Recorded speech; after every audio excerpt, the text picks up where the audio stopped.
প্রেমের গাছে দুটি ফল রসে পরে টলমল সীতায় বোমর হয় পাগল ও ফল গুরুরে দিয়া শিষ্য খাইলে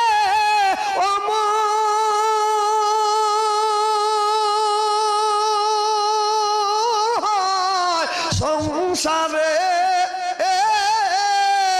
বুইল না মন তাহারে আগে নিজে রেছে পরে গুরুরে মান দেহ পাশ কইরা